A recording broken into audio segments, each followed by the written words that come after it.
Então eu queria incentivar muito você a participar, não ficar de fora, porque isso é muito importante, é um complemento para a tua vida espiritual. Tá? Então participe dos grupos virtuais. Beleza?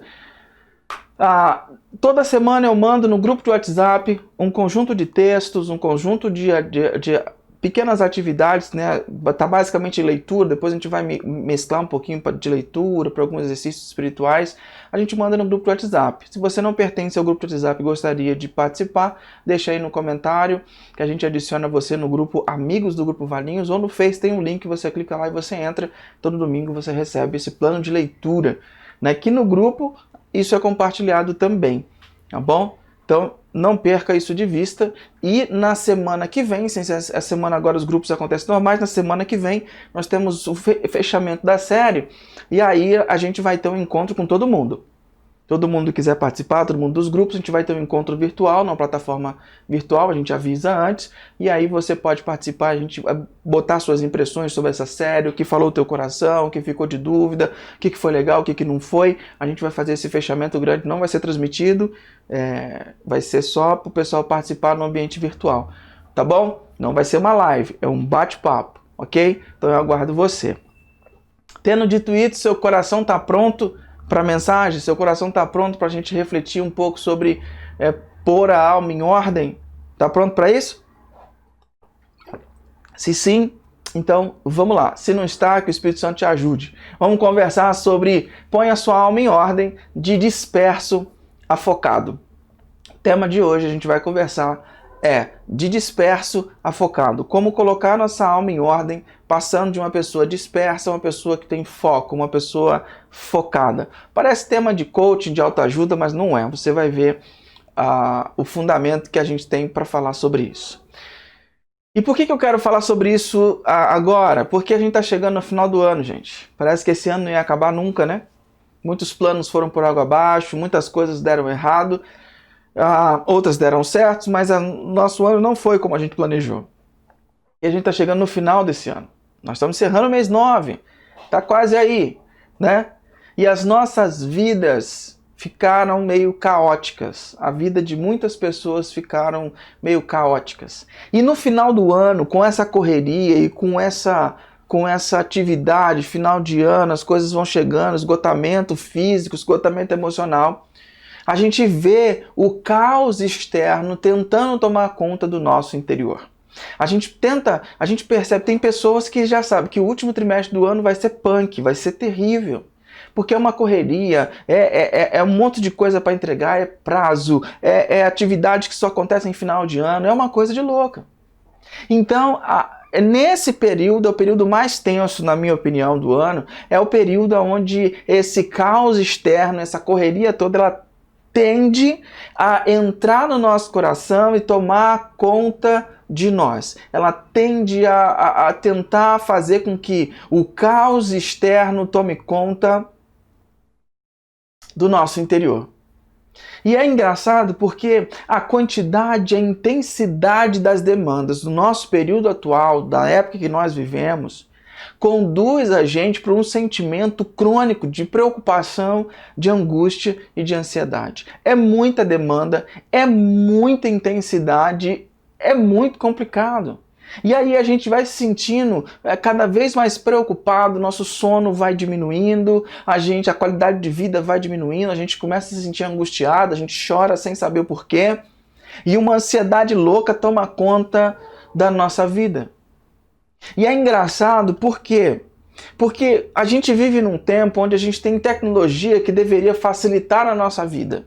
A gente hoje, se você assistir alguma série, alguma coisa que tem a ver com anos atrás, que é ambientado anos atrás, você vê que as pessoas têm que correr. Eu estava assistindo um filme ontem, é um filme que eu gosto muito de reassistir, chama Coach Carter, o Técnico Carter. É uma história de um técnico de basquetebol de um colégio nos Estados Unidos. E aí, em determinado momento, tem um rapaz lá que toma um tiro. E aí eles têm que chamar uma ambulância, eles têm que sair correndo para encontrar um telefone para ligar para o 91 para chamar uma ambulância. Coisa que no nosso tempo, hoje, todo mundo tem um telefone. Qualquer um puxa e liga para a emergência. Não é verdade? Então toda vez que você percebe uma série, um filme ambientado fora do nosso espaço de tempo, a gente vê algumas coisas que a tecnologia resolveria. A tecnologia resolveria isso para nós, né? Um telefone fácil, alguma coisa assim. O problema também é que a tecnologia que nós temos hoje, ela nos apresentou um cenário de vida onde nós temos demandas de atividades simultâneas. Ela chega com o propósito de tentar facilitar a nossa vida, mas ela gera um caos. Qual de vocês aí que está trabalhando em home office não passou já o momento que você queria desligar o programa que te conecta na empresa porque os caras não param de te chamar? Qual de vocês aí não passou trabalhando mais do tempo porque as pessoas tinham acesso a você facilmente? A tecnologia ela vem com a proposta de facilitar a nossa vida, só que a gente, nós somos craques nisso, nós quebramos isso e transformamos isso numa ferramenta danosa. Então a tecnologia ela é tão sorrateira, quando mal utilizada, que ela permitiu repassar demandas. Perceba, antes, quando não existia e-mail, você tinha que mandar uma correspondência, esperar que a pessoa recebesse e desse uma resposta para avisar que recebeu. Com o surgimento do e-mail, a gente aprendeu a passar a demanda. A gente pega o e-mail, manda o e-mail, quando a gente manda o e-mail, a gente demanda. Agora a bola está na mão dele. E isso acontece com o WhatsApp. Não, você tem que resolver uma coisa. Então, já mandei no WhatsApp para ele, agora tem que aguardar. Então você passa a demanda, você manda a demanda para outras pessoas.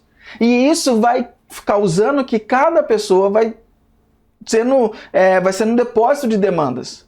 Às vezes você abre o seu WhatsApp, você tem 15, 20, 50 mensagens que você não dá conta e são pessoas pedindo coisas para você. Coisas que você precisa fazer, pessoas que você precisa contactar. E isso gera, essa perspectiva gera complicações na forma que a gente vive com o nosso interior. As organizações, as empresas que nós trabalhamos, elas encaram os profissionais como onisciente, onipotente e onipresente. Elas têm uma perspectiva de que você estará disposto e disponível para as pessoas a qualquer horário que ela demandar. Quando a empresa demandar, você tem que estar disponível e pronto, acabou. Ela acha que você pode resolver tudo, porque ela passa a demanda para você e você passa a ser responsável por aquilo. E algumas pessoas que não sabem dizer não, que têm dificuldades em encarar seus limites, acabam encarando o complexo de Jesus Cristo, o complexo de Superman, e encaram essa onipotência que a empresa coloca em cima da gente para resolver todas as coisas. Então tem gente que não consegue parar para almoçar, porque tem muita demanda, não consegue dizer agora é a hora do meu almoço. As empresas acham que você é onipresente, que você vai fazer tudo, que você está em todo lugar e que você pode resolver tudo e que você sabe tudo, porque você é daquela área e você não pode dizer que não sabe e você tem que resolver. Não sei se você já passou por isso, mas eu espero ter dado exemplos que conectem que conectem essa mensagem com a sua realidade. Nesse aspecto todo, nesse mundo que eu acabei de configurar, de que a gente sofre um pouquinho, nós precisamos de algo que nos mantenha focados no que realmente importa. A gente precisa de algumas coisas que nos mantenha focado naquilo que importa. Deixa eu te contar algo que eu assisti esses dias que foi muito interessante. Eu estou assistindo um documentário na Netflix chamado The Playbook. É um documentário só sobre técnicos de vários esportes. Então, se você desenvolve um papel de liderança de qualquer área na sua vida, eu acho que é muito interessante você assistir esse documentário chamado Playbook. The Playbook.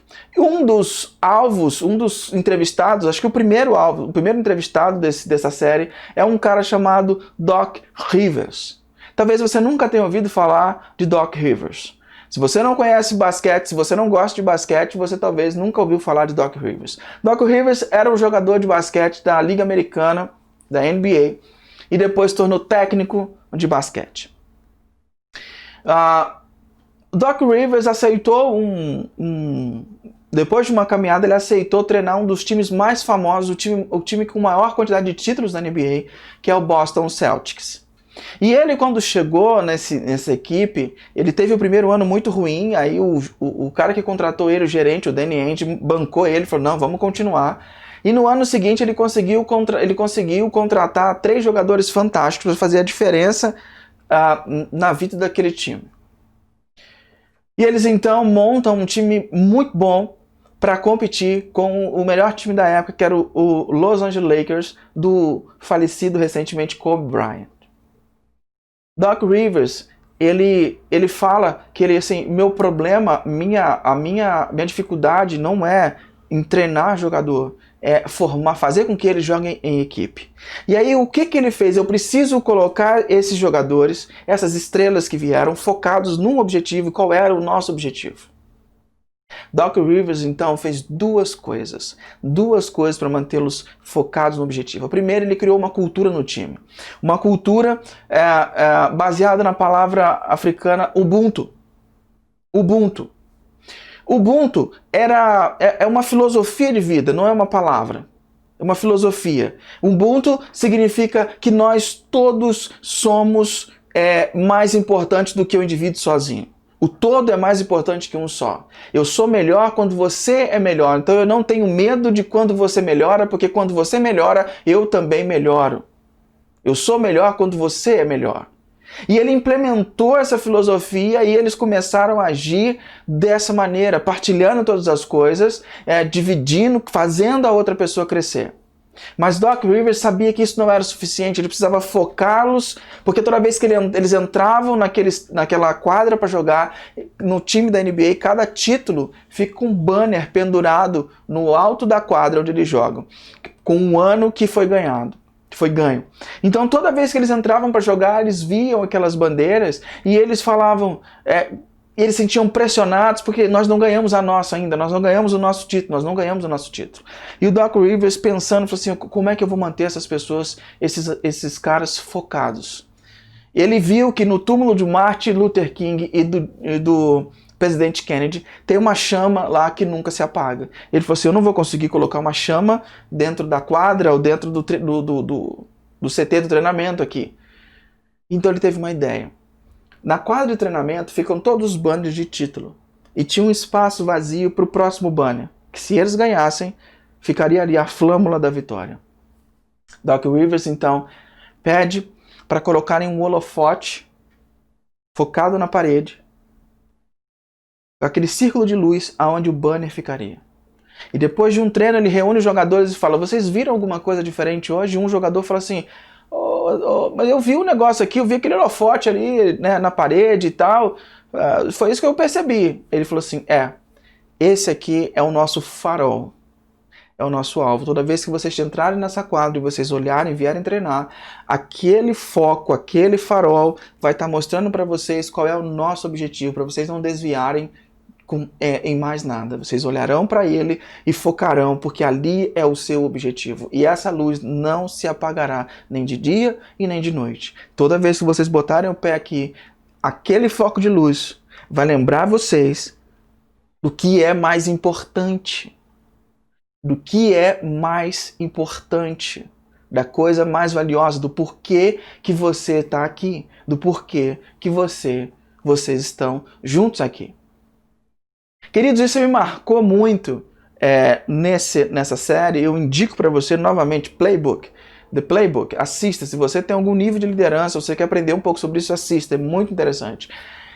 Isso me marcou porque ele conseguiu focar a equipe dele no objetivo principal e não nos objetivos secundários. Quais eram os objetivos secundários? A sua performance individual, ser cestinha, ganhar o prêmio de jogador mais valioso do ano, alguma coisa assim... fazer mais comercial, ter mais patrocínio. Não, ele conseguiu focar aquela equipe num único objetivo. E eles chegaram no final da temporada de 2008, enfrentando o melhor time da liga, o Los Angeles Lakers. E eles fizeram uma virada histórica e conseguiram ser os campeões da NBA. Porque eles tinham um foco e eles encararam aquela meta, não perderam de vista o seu foco. E quando eu vejo isso, eu vejo que na vida a gente necessita de uma luz que nos conduza de volta para o porto seguro, para os nossos objetivos, para aquilo que realmente importa. E Deus sabe disso, sabe como isso é importante. Por isso ele diz nas Escrituras, no Salmo 119, versículo 105, ele diz assim, a tua palavra é lâmpada para guiar os meus passos, é luz que ilumina o meu caminho. A tua palavra é lâmpada para guiar os meus passos, é luz que ilumina o meu caminho. Deus quis que o salmista deixasse isso registrado para nos alertar que nós precisamos de um guia, de um foco, de algo que nos direcione. E a palavra de Deus, ela é isso. Quando a gente se dedica a ler e meditar na palavra de Deus, quando a gente se dedica a conhecer mais a palavra de Deus, nós vamos ganhando consciência. À medida que a gente vai desenvolvendo e conhecendo, a gente vai ganhando consciência de que Deus é um Deus que está agindo na história. Que Deus está agindo na vida de Noé, que Deus agiu na vida de Abraão, que Deus agiu na vida de Davi, que Deus agiu na vida de Salomão, que Deus agiu na vida de Esdras, que Deus agiu na vida de Neemias, que Deus agiu na vida de Isaías, que Deus agiu na vida de Jeremias, que Deus agiu na vida de todo mundo e Ele continua agindo nas nossas vidas. Quando eu tenho a palavra em autoestima, quando eu decido meditar, quando eu decido dar a importância devida à palavra, eu vou ganhando consciência para enfrentar os desafios do meu dia. Deus está agindo na vida de todos aqueles personagens. Nosso Deus não mudou, então nós somos convencidos dessa verdade, que Deus continua agindo nas nossas vidas. O bem mais democrático que nós temos é o tempo. Porque todos nós ganhamos 24 horas. O que diferencia uns dos outros são as escolhas que nós fazemos. Nós decidimos, às vezes, por aquilo que é mais importante ou prioritário para nós. A gente só tem tempo para aquilo que é a prioridade. Os coaches ou os especialistas em gestão de tempo, eles dividem, eles dão uma ferramenta para a gente poder organizar nossas atividades, organizar nosso tempo. Não sei se você já viu isso, chama matriz de gestão de atividades. Nessa matriz de gestão de atividades é um exercício muito simples. Eles colocam assim um gráfico em cruz com 4 quadrantes. E no lado esquerdo você tem lá não essenciais e essenciais. E nas duas colunas você tem transferíveis e não transferíveis. Então você vai estar vendo aí do meu lado, eu nunca sei se é esquerda ou direita, mas você está vendo aqui a matriz com várias cores, certo? E como que a gente usa essa matriz? Como que a gente usa essa matriz? Essa matriz, a gente tem três pontos que a gente usa essa matriz. Primeiro, a gente faz o seguinte, a gente separa as nossas atividades nesses 4 grupos. A gente separa nossas atividades nesses 4 grupos. Atividades não essenciais, atividades não essenciais transferíveis, ou atividades não essenciais e não transferíveis, ou atividades essenciais e transferíveis, ou atividades essenciais e não transferíveis. Quando são transferíveis é que eu posso transferir para alguém. Quando elas não são transferíveis, só eu posso fazer. Quando ela é essencial, ela é muito importante. Quando ela não é essencial, ela não é o foco do negócio. Então, primeiro eu separo as minhas atividades nesses 4 grupos e coloco tudo o que eu faço, se é essencial, transferível, se não é essencial, intransferível, etc. e tal. Depois eu organizo as minhas atividades em cada atividade pelo fator prazo. São essenciais, não são essenciais, são transferíveis, não são transferíveis, qual o tempo que eu tenho que entregar. Em terceiro, você concentre-se nas atividades essenciais e não transferíveis, no caso, aonde vão ficar o quadrado roxo mais escuro dessa matriz. Deu para entender mais ou menos? Então você pegaria, se você quisesse organizar suas atividades, você listaria todas as suas atividades que você faz e depois você colocaria e classificaria. Elas entram nas são atividades não essenciais, ou são essenciais. Elas são não essenciais transferíveis ou não essenciais e não transferíveis. Elas são essenciais, mas são transferíveis, eu posso passar para alguém, ou elas são essenciais e não são transferíveis, eu tenho que fazer. Então, os gestores de tempo dizem que a gente tem que focar nas atividades que são essenciais e não transferíveis.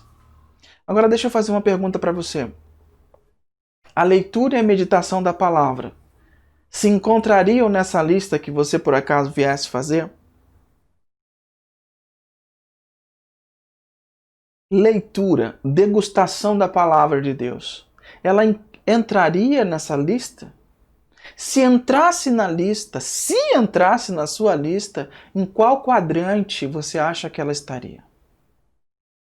Deixa eu te dizer como é que um salmista classificou a palavra de Deus. No Salmo 19, versículos 7 a 11, diz assim, e como dizia Jack, nós vamos por partes. O Salmo diz assim, o salmista diz, a lei do Senhor é perfeita e revigora a alma. Revigora a alma. Ele está dizendo que quando eu leio a palavra, quando eu estou em contato com a palavra, em contato com Deus, a minha alma, ela é revigorada. A minha alma descansa e ganha energia. A minha alma fica em ordem. Porque a lei do Senhor revigora a alma. Os testemunhos do Senhor são dignos de confiança e tornam sábios os inexperientes. Se alguém precisar de sabedoria, a palavra de Deus vai dar sabedoria para lidar com as circunstâncias da vida. Os preceitos do Senhor são justos e dão alegria ao coração. O salmista está dizendo que quando ele se depara, quando ele vai ler a Escritura, de repente ele é surpreendido pela alegria. A alegria invade o coração dele, porque ele sabe que ele não está sozinho, porque ali ele é lembrado de muitas coisas. Os mandamentos do Senhor são límpidos e trazem luz aos olhos. Eu não sei se você já teve a experiência de estar dirigindo numa autoestrada, que geralmente não tem iluminação, a não ser tipo, aquelas iluminações que são refletidas pelo seu farol. Eu já tive essa experiência, estava dirigindo numa pista tipo a Carvalho Pinto, que é uma grande rodovia aqui de São Paulo, e de repente no meio da estrada eu falei, mas será que, como é que seria se eu desligasse o farol? E eu dirigindo e de repente eu desliguei o farol. E era um breu, uma coisa absurda. Você não enxergava um palmo na frente. Eu desliguei o farol numa reta, porque eu sabia que ia ser reta, então era só manter o volante. Mas tudo se apaga, você não enxerga absolutamente nada. E aí, de repente, eu fiquei assustado, liguei o farol. E quando você liga o farol, que ânimo que dá. Porque você, agora eu vejo, agora eu estou vendo. O salmista dizendo que a palavra de Deus é isso, que ela ilumina. É como esse farol, esse facho de luz no meio da escuridão. Ele fala, o temor do Senhor é puro e dura para sempre. As ordenanças do Senhor são verdadeiras. São todas elas justas. Justas. São mais desejáveis do que o ouro, do que o muito ouro puro. São mais doces do que o mel, do que as gotas do favo. Por elas o teu servo é advertido. A grande recompensa em obedecer. O que ele está dizendo nessa parte final? Ele está dizendo assim, rapadura é doce, mas não é mole não. Muitas vezes eu abro a Escritura, eu vejo a lei do Senhor, ela depõe contra mim.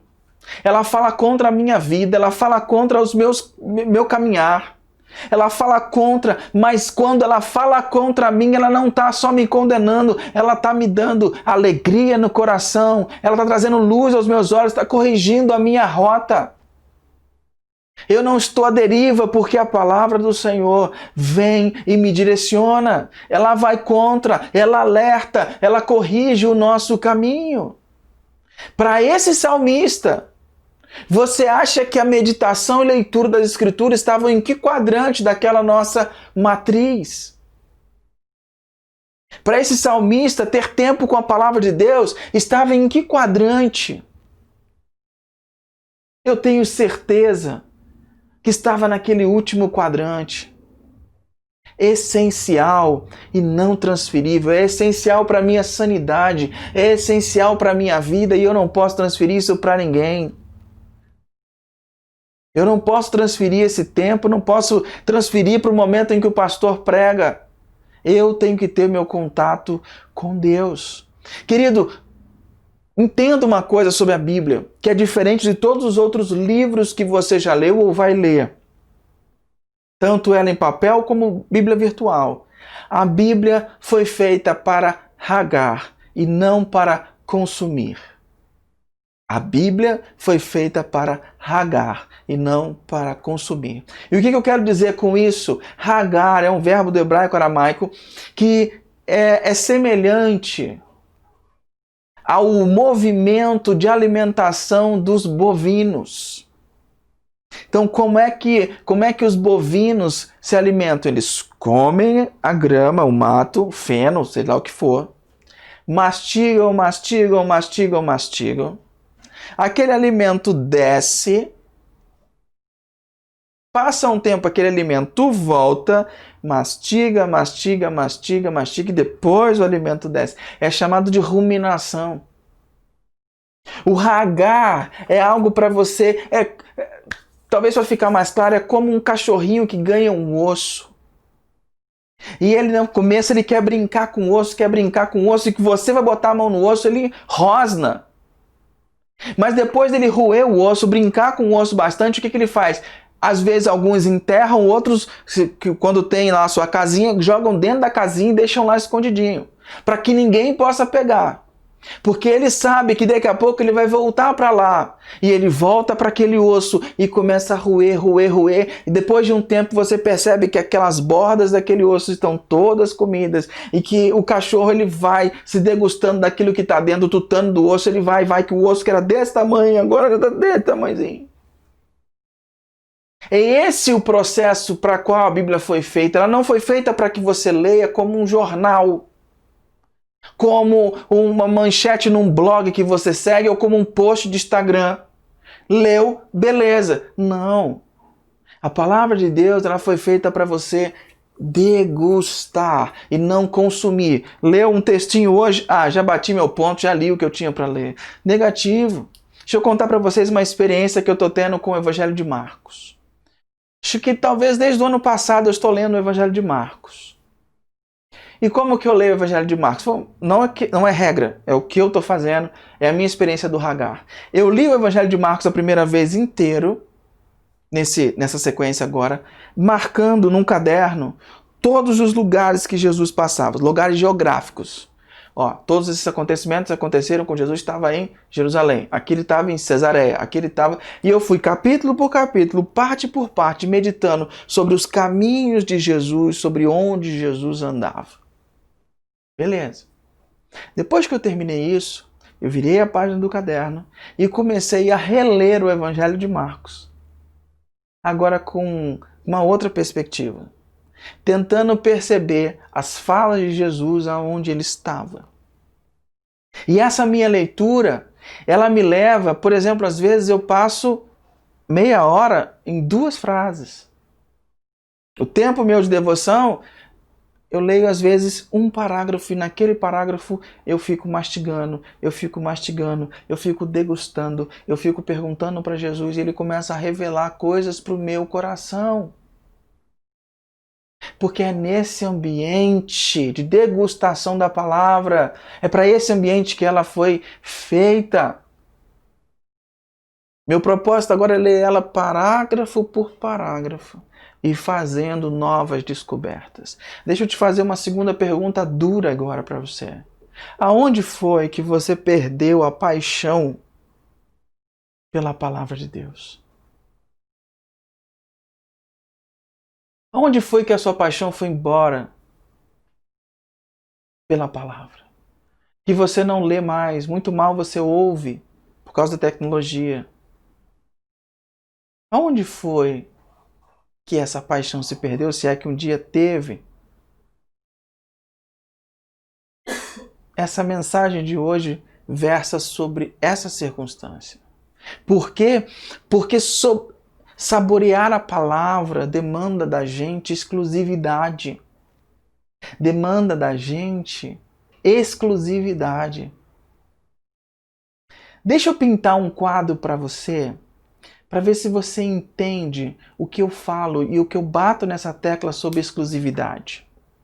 Imagina um episódio, aquele episódio na casa de Marta e Maria, quando Jesus diz que vai na casa deles e chega lá com um bando de pessoas, e Marta começa a preparar comida, arrumar a casa, fazer tudo para receber aquele bando de homem que seguia Jesus, que eles eram amigos.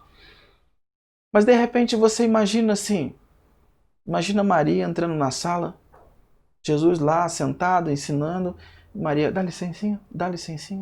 Por favor, dá licença. E o pessoal olhando, falando, o que essa mulher está fazendo aqui no meio da gente? O que ela está fazendo aqui? Onde ela vai? O que ela quer? E ela entrando, passando pela sala, chegando até na frente de Jesus. E de repente, de frente para Jesus, ela senta, cruza as pernas, com os olhos fitos em Jesus. Você consegue imaginar? Você consegue imaginar Maria fazendo isso? Agora, você consegue imaginar naquele momento Maria sentada de frente para Jesus, Jesus falando, Maria degustando. Você consegue conceber Maria mexendo no celular? Igual talvez você esteja fazendo aí agora enquanto eu estou expondo a palavra? Você consegue ver Maria olhando o seu Facebook ou o seu Instagram, vendo quais eram as postagens de Jerusalém, as novidades, enquanto aí alguém cutuca e fala, Maria, presta atenção. Eu falo, não, eu estou ouvindo, eu escuto, eu estou ouvindo. Você consegue imaginar Maria de frente para o Salvador fazendo isso? Você consegue imaginar alguém passando na frente de Maria? Não, ela conseguiu, ela se pôs numa posição em que nada nem ninguém iria atrapalhar aquele momento.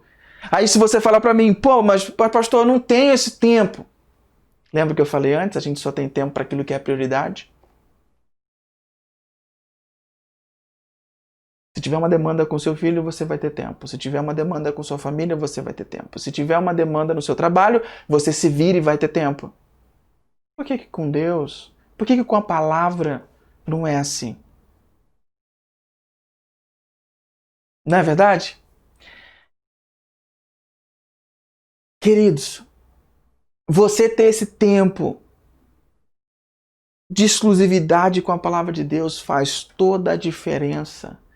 Toda a diferença. É ali que você é forjado, é ali que você é ensinado, é ali que as coisas começam a acontecer. Não é na ponta da linha. A ponta da linha é quando você está prestes a dar uma resposta mal dada para um chefe, para um vizinho, para um companheiro.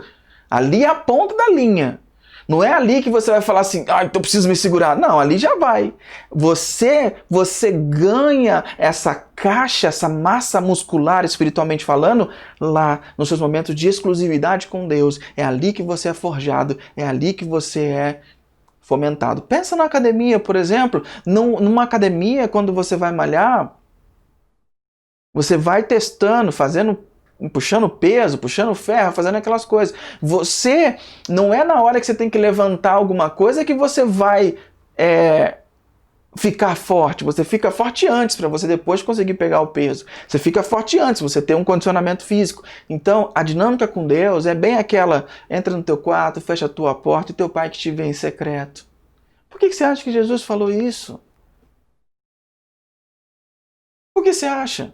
Porque ele não previa que os tempos modernos, na pós-modernidade, no ano de 2020, a vida seria tão corrida. Por isso, Jesus não entendia muito bem da minha vida.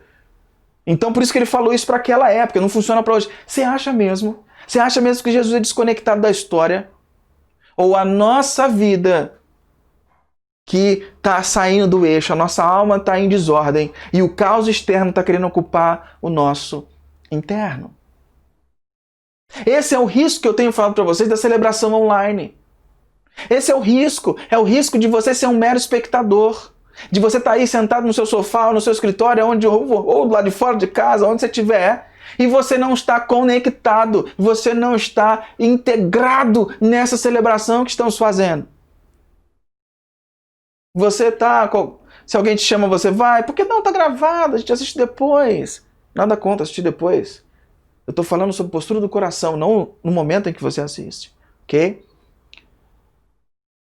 Esse é o risco de você não, se você está em família, não reunir sua família e orar junto com eles, refletir. Depois que termina, você já vai, não, já vamos ver almoço. Você já para pensa, medita como foi a palavra de hoje, o que falou o meu coração. O grupo serve muito para isso, porque tem pessoas que estão começando a anotar algumas coisas importantes da mensagem para levar para o grupo e ter como abençoar os seus irmãos que estão no grupo online.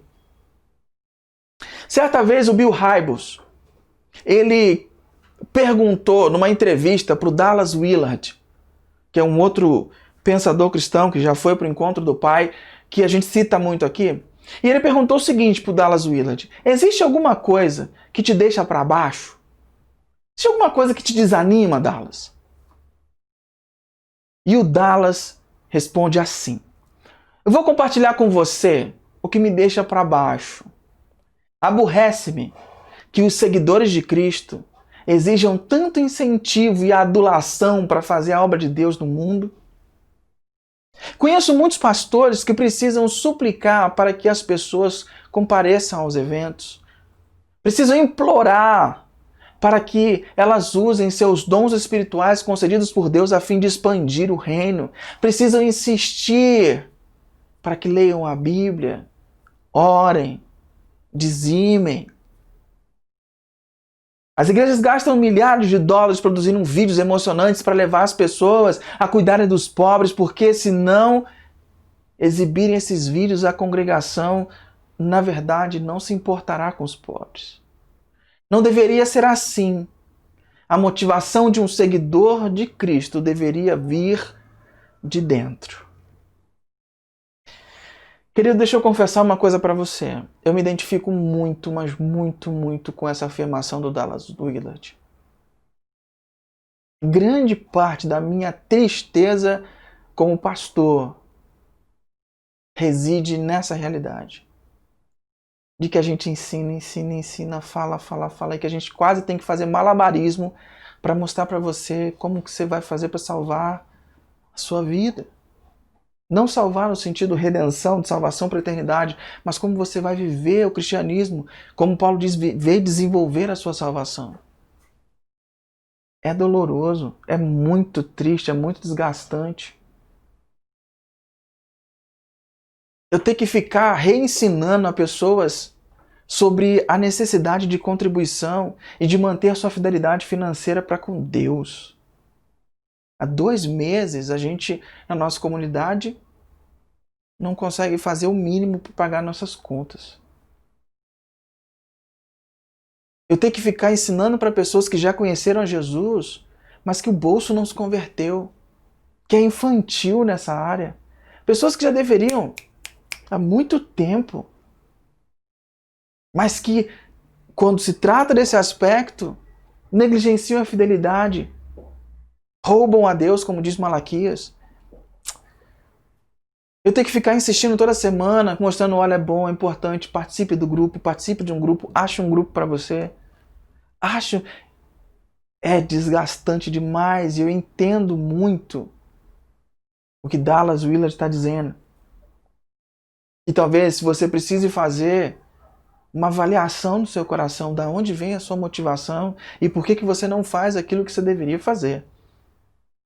Porque, com respeito à palavra, há 3 momentos que você pode exercitar a sua exclusividade da leitura e da meditação da palavra em nossa comunidade. Por exemplo, o primeiro momento são as reuniões comunitárias de domingo, essa que você está agora, onde a palavra de Deus é exposta.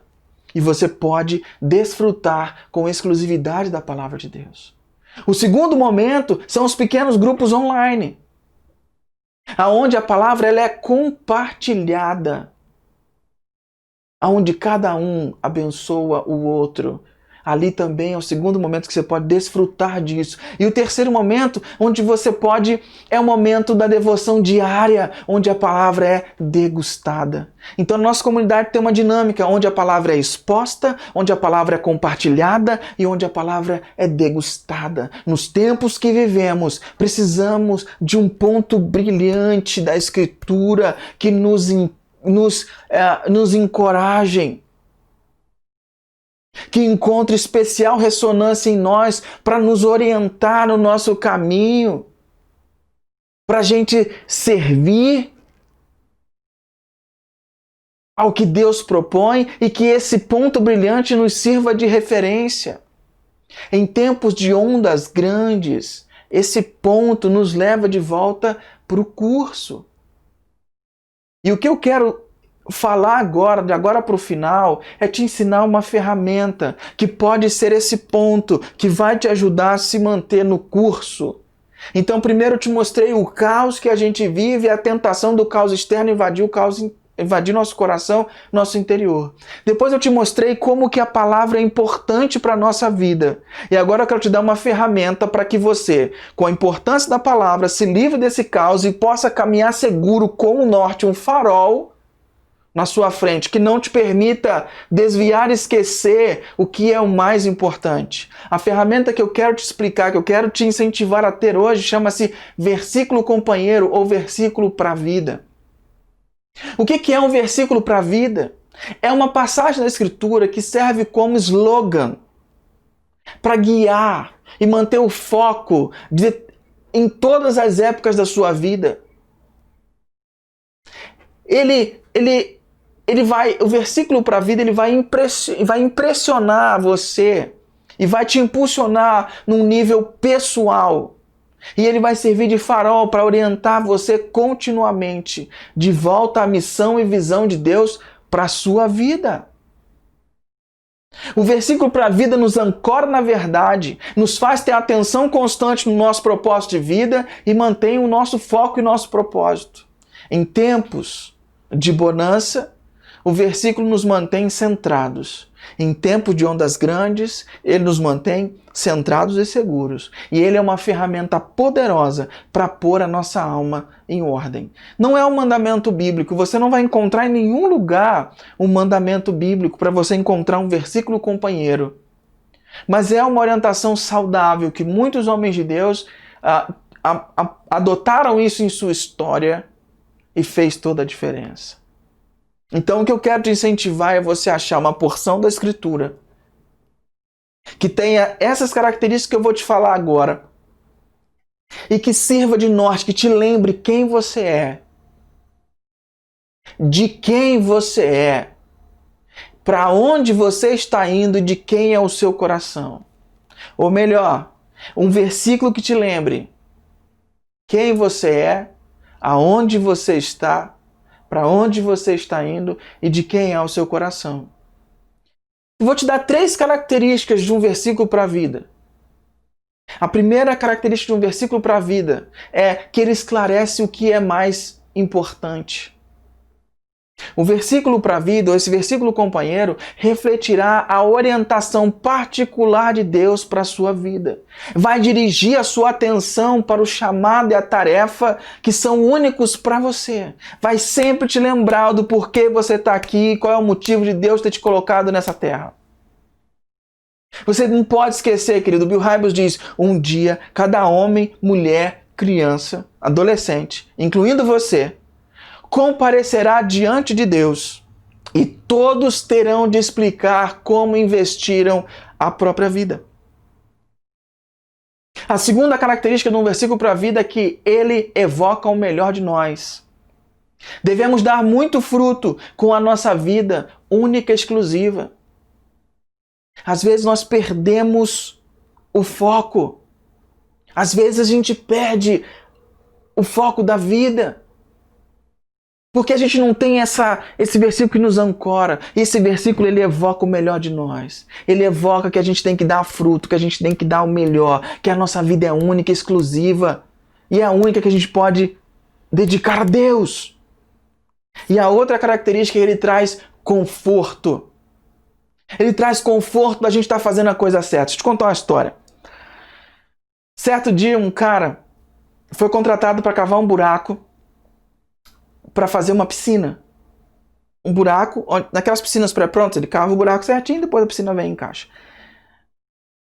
E ele foi até a casa, viu que o pessoal estava viajando, conferiu o endereço, conferiu a ordem. Beleza, é aqui. E ele começou a cavar o buraco. Mas ele falou assim, cara, essa casa está tão bonita. Eu vou fazer uma piscina, vou fazer um buraco para a piscina ficar top. E ele fez com todo cuidado, com a escavadeira, cavou e tal, bonitinho, pá. ficou perfeito, ficou milimétrico, ficou ok. Quando ele estava terminando o trabalho, depois de quase um mês fazendo aquele buraco, com perfeição, os donos da casa chegaram. Chegaram e perguntaram, o que está acontecendo aqui? Então, eu estou terminando de cavar o buraco de vocês para a piscina, vai ficar perfeita. Eu disse, mas eu não contratei numa piscina. O cara, como assim? Mas como assim? Não é possível. Ele foi, conferiu a ordem e aí ele percebeu um erro. Ele cavou o buraco perfeito na casa errada.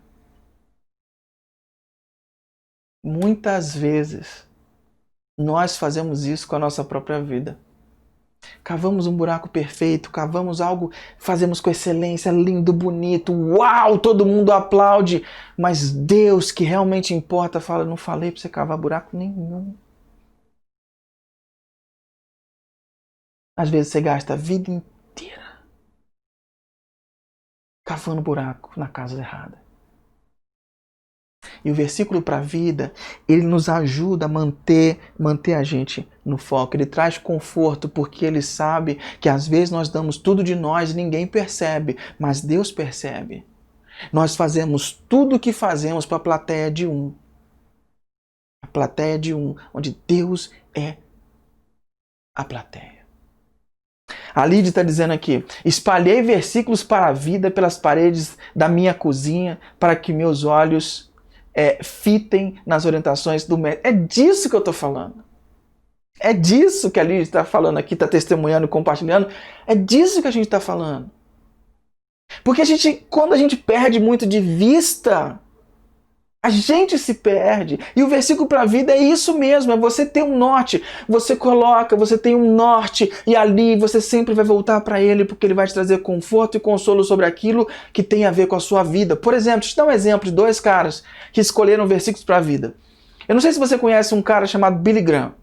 Se você nunca ouviu falar nesse cara, talvez você não tenha uma cultura, uma herança evangélica, mas esse cara, talvez depois do apóstolo Paulo, foi um dos caras assim que mais fez estrago no mundo, do bom sentido, pelo evangelho.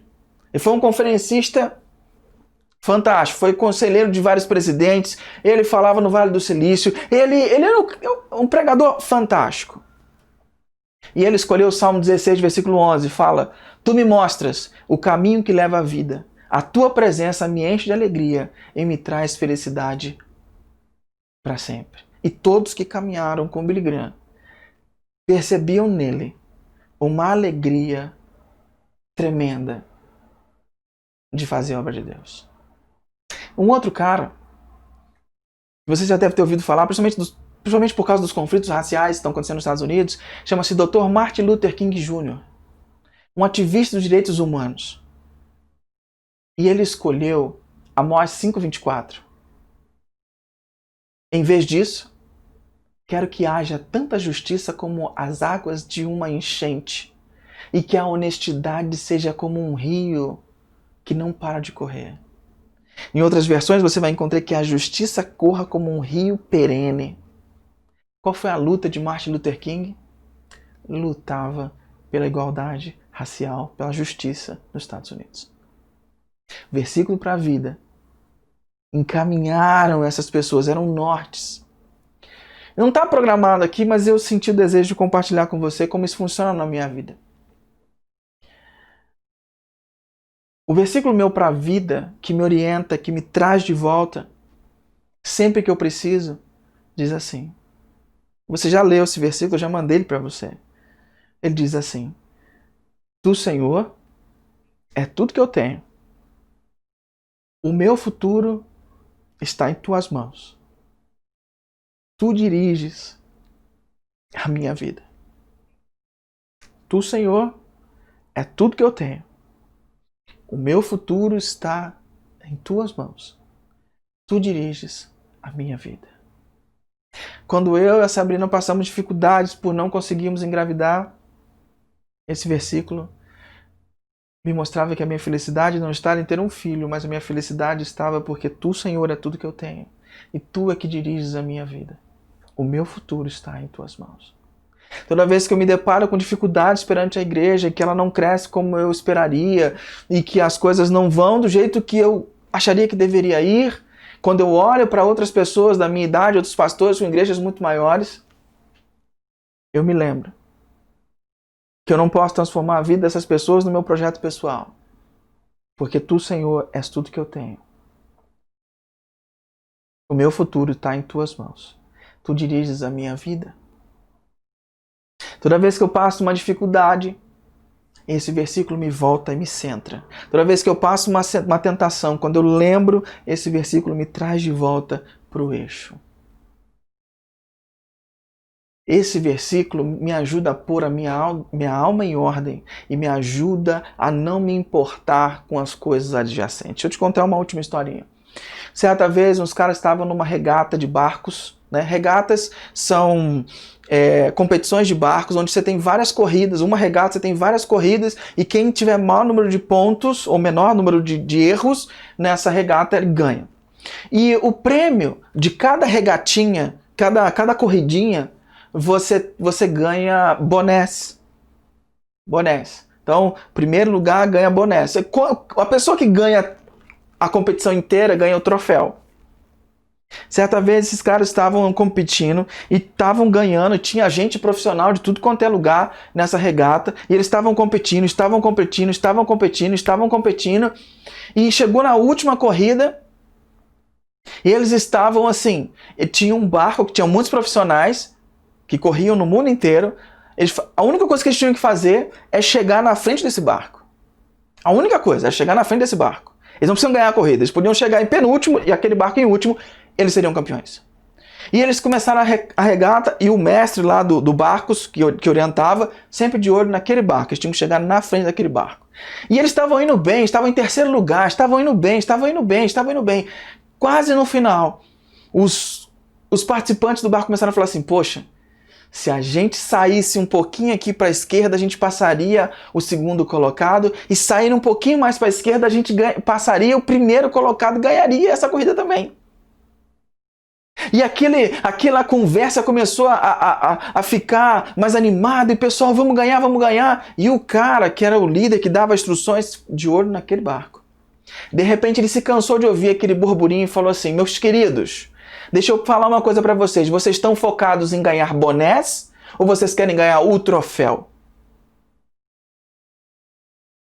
De repente eles entenderam que eles estavam perdendo o foco. O foco não era ganhar boné. O foco era ganhar o troféu, serem campeões. Muitas vezes na nossa vida a vida nos leva a nos preocupar com bonés e esquecemos de chegar, de ganhar o prêmio. Jesus diz, aquele que resistir até o fim, eu darei para ele a coroa da vida, o prêmio da soberana vocação. Versículos para a vida nos ajudam a tomar decisões sábias sobre onde investir o nosso tempo, onde investir a nossa energia, onde investir os nossos dons. Motiva a gente a podar sem dó nem piedade o que sobra da nossa vida e nos leva a viver cada dia com fervor e compaixão. Nos mantém centrados. A Lídia está dizendo aqui pra gente, um dos meus versículos companheiros preferidos é: ensina-nos a contar os nossos dias de tal maneira para que o nosso coração alcance sabedoria. Esse versículo é fantástico. Eu lembro de um presbítero que eu fui seminarista na igreja, seu André. Toda a oração dele terminava com esse versículo. Todas as orações. Não tinha uma oração que ele não terminava pedindo a Deus, Deus, ensina-nos a contar os nossos dias de tal maneira que o nosso coração alcance sabedoria. Alcance um coração sábio. E isso tem a ver com aquelas características que eu te falei. O versículo ele esclarece o que é mais importante para a nossa vida, para o meu chamado. Tu, Senhor, é tudo que eu tenho.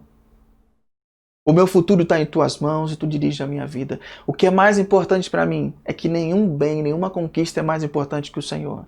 Ele invoca o melhor de mim porque eu tenho que estar seguro e tranquilo porque Deus está cuidando, dirigindo a minha vida. E Ele me traz conforto porque Deus é tudo que eu tenho. Ele dirige a minha vida e o meu futuro está nas mãos dEle. Eu desafio você, querido, a escolher um versículo companheiro para a vida. que o conserve focado no que importa e mantenha-o sempre presente na sua vida. Faça como ali, escreva, põe, coloca no post-it, faça de alguma maneira. Decore! Permita que esse versículo o capacite a correr a corrida que realmente importa. Livre de distrações. Porque um dia, num piscar de olhos, quando você comparecer diante de Deus, você vai saber que aquele versículo, companheiro, te ajudou a receber uma coroa que vale a pena ganhar. A coroa da vida. Então, resgate o valor da palavra de Deus na sua vida hoje. Renove o compromisso de ter uma relação íntima e constante com a palavra de Deus. Tome uma decisão hoje. E eu quero te incentivar a orar sobre isso, sobre o que Deus propôs isso. E no final, depois de uma canção, eu vou orar com você, vou ler os comentários, dar a benção e a gente encerra nosso encontro. Mas gaste esse tempo e medite sobre isso. Fale com Deus.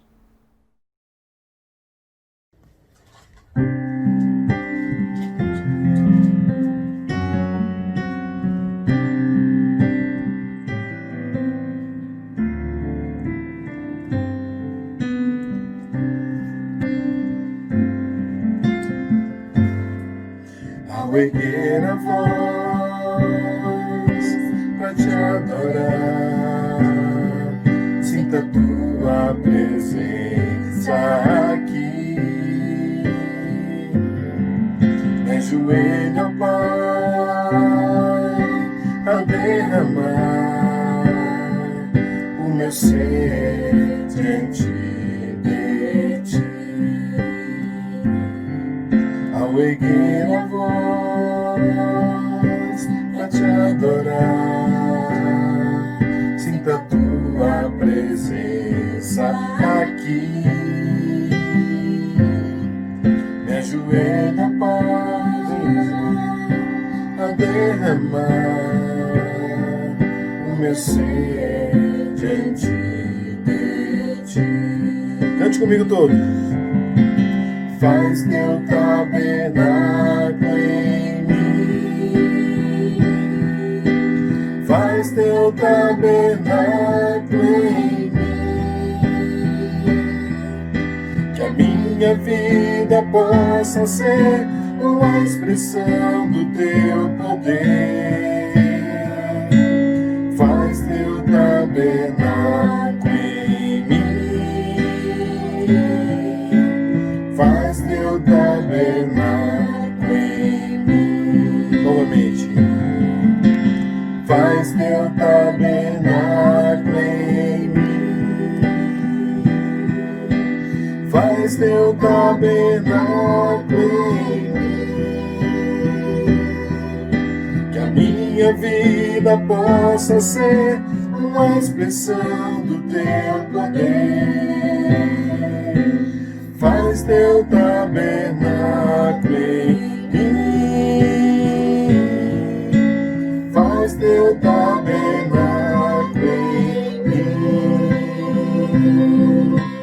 Faz teu tabernáculo em mim. Faz teu tabernáculo em mim. Que a minha vida possa ser uma expressão do teu poder. Faz teu tabernáculo, faz teu tabernáculo, faz teu tabernáculo em mim.